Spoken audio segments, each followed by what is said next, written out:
My name's Matthew Malone. I'm from Littleton, Colorado. Some of you may know me as Malone. Hi, Matt. And spoiler alert, there's a song at the end of my presentation, so get ready for that. Many people take a gap year to gain a sense of direction before college. They want to find their passion early. That wasn't me. I was one of the few people who already knew where I was going. I had my sense of direction, and I was eager to pursue it. Little did I know how much my thinking on this would change over the course of 1 year. I grew up, like many other boys in America, playing with Legos. They rocked my socks. Every Christmas, I would shake the presents under the tree and listen for the familiar sound of jangling Legos. I loved building the sets, destroying them, and then creating something completely new. My grandma always told me that I would grow up to be an engineer. And I believed her. I have a very logical, left-sided brain. When my senior year of high school came around, I loaded my schedule with every math and science class I could take. One class in particular sparked my interest: biotechnology. It focused on treatments for common diseases along with basic protein synthesis. Our school could have never afforded the expensive equipment without the help of Amgen, a multi-million-dollar biotech company that sponsored my school. Amgen gave us books, worksheets, as well as supplies for experiments. I thought of them as a generous helping hand, trying to spur on science in my school, and I loved it. They taught me that science is the future. And it is, isn't it? And it is, isn't it? We can solve world hunger by genetically modified food. We can stop global warming through alternative energy sources. We can save lives through new medicines.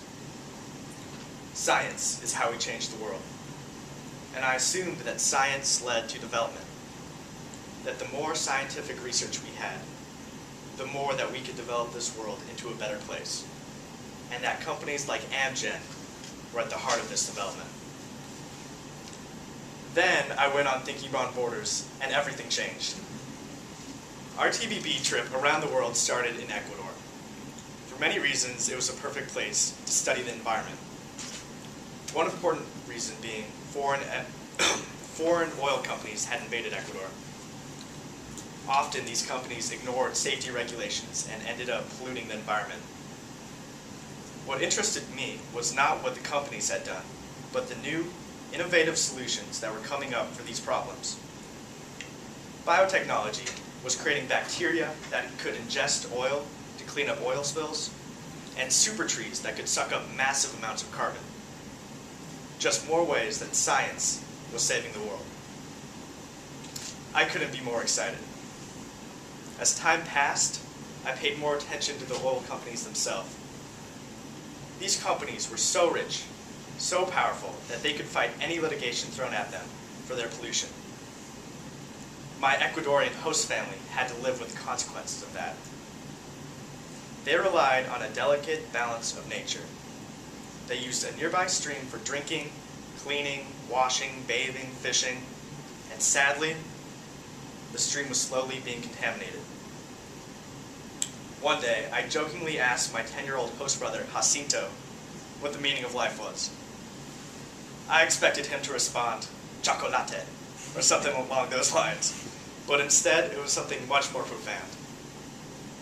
He announced that God made all of the trees, all of the fish, all of the plants, and that we should strive to live like them. I was astonished.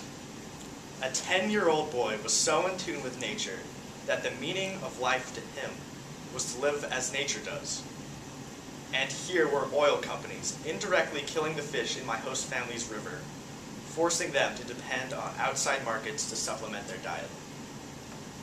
This was the beginning of a change in thinking for me. I wondered why companies claimed to be powering the world and developing nations through power, when the only change I could see was the pollution. I only saw how they were hurting the country. It seemed dubious to me. Our unit in China on sustainable agriculture challenged every assumption I held on science and development. We studied the negative effects of the bioengineering industry, and in particular, a chemical company called Monsanto. At first, I refused to believe it. There isn't a dark side of trying to make the world a better place through innovation. That's nonsense. Science is used to liberate, not oppress. In the TBB fashion, I kept an open mind, even though I didn't want to. The genetically modified crops that were supposed to end world hunger did quite the opposite. They created monocultures in our agricultural system that ultimately left plants prone to disease and soil prone to erosion. These crops suck up massive amounts of nutrients from the soil and leave nothing in return. Sure, a farmer in a developing country could have a bountiful harvest one year, but then was sucked into the system of buying fertilizer, seeds, herbicides, and pesticides for the year following. These chemicals and supplies just so happen to be owned by companies like Monsanto. No longer could that farmer depend on his natural surroundings. He had to depend on a multinational chemical company. I was stunned. Was the idea of modifying food a scheme to make more money? What happened to ending world hunger?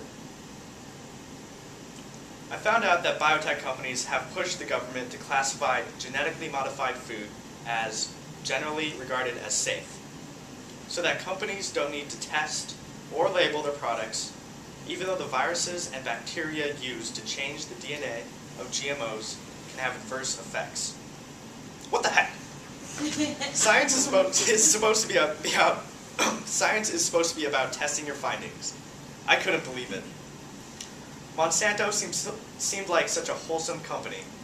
Their little logo is a green vine, and their motto is food, health, hope. How could a company like that do so many horrible things? I felt betrayed.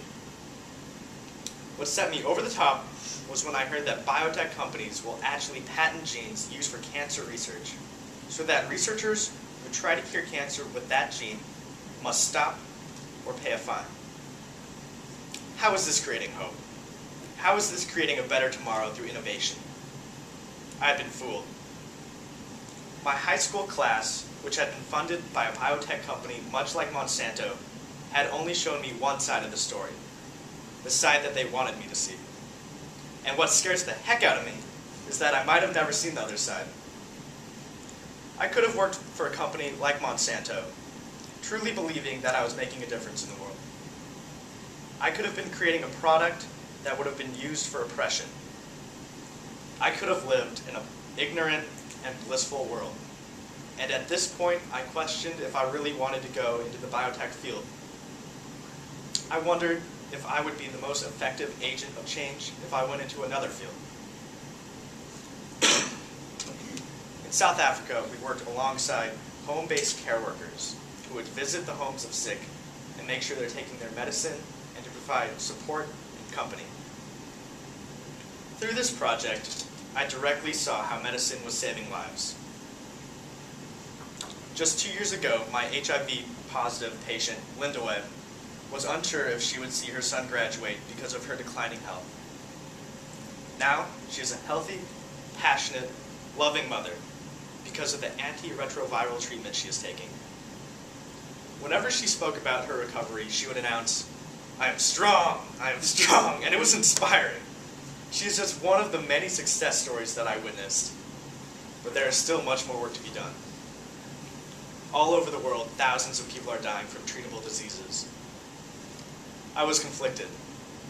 I was still haunted by what I had learned about the agricultural chemical companies, but I didn't want to be a living example of the phrase, the road to hell is paved with good intentions.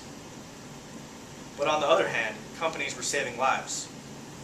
They were developing medicines that would allow mothers to continue to raise their children and teachers to keep educating their students. Medicines like the antiretroviral treatment that Linda Way took. I remember thinking how much a difference I could make if I could develop medicines and vaccines. but was frustrated by how biotech companies were so profit-oriented. After spending 5 weeks of contemplating this while working with my home-based care worker, I decided yes, I want to go into the field of bioengineering.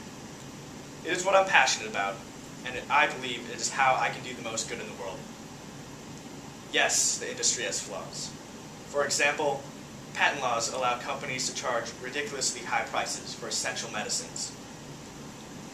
And more research is put into the development of everyday treatments than a cure, simply because they make more money. I am now aware of these flaws, and I can work to change them. When I am looking for a job in the future, this will be in my mind. And if I am unable to find a company that holds the values that I hold, I'll start my own. It's as simple as that. Additionally, I am now aware that there are many things that I am unaware of. I had been duped once, and I'll be duped again. But now I'll be looking for it. What solidified my decision in my head was an event that occurred not too long ago here in DC. TVB sent us out on the streets to ask people here in the US what they believed poverty was. The response that jumped out more than any other came from an unexpected place. He was a homeless man dressed as Dr. Seuss, selling newspapers on the street corner. He announced that poverty is the lack of education. Poverty is the lack of health. If you have good health, then you are the richest man in the world. I was delightfully surprised in his answer, for it confirmed in me that medicine could be my way of developing the world. I want to work on developing medicines and vaccines to allow everyone to have good health and therefore be enriched. I know now that medicine and health are just one aspect of development, and that it won't be the cure-all, end-all, but it is my niche, and is how I can be the most effective agent of change.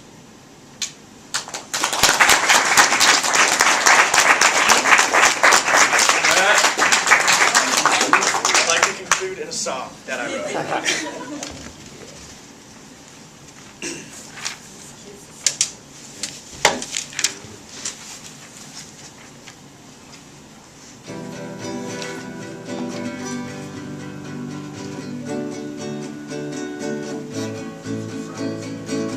My name's Malone, no Bon Jovi. I'm a math guy, should give it a try. I took a class, didn't fail, I passed. Biotechnology, it is the thing for me. We can save the world, science is our pearl. Modify those crops, sell them in all shops. No more hunger, no more pain. Science will fix everything. It's a splendid notion. Would it work in motion? When on TVB, it changed me. A new perspective, although it's subjective. What most don't know, I'm about to show.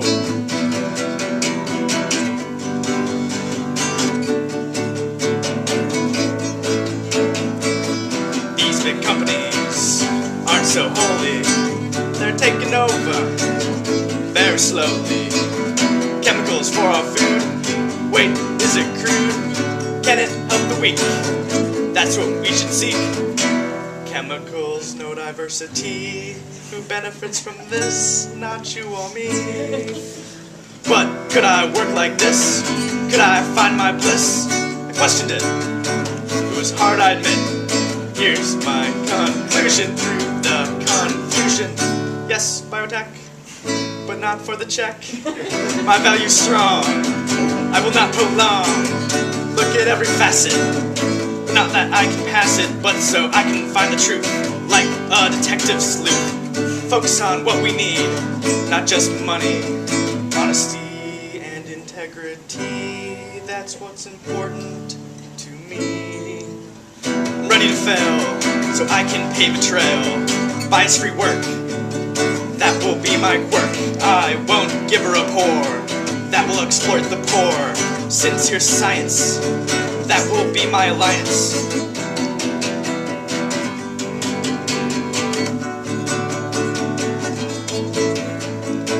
Let's go help everyone, not just those with a ton. We can save the world.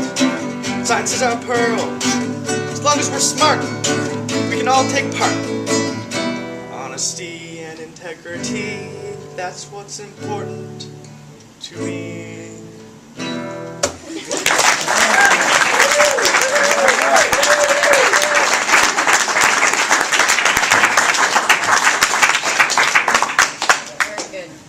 Thank you. You got questions? Yeah, so does anyone have any questions?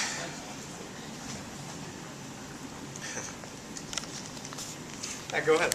Did any practical ideas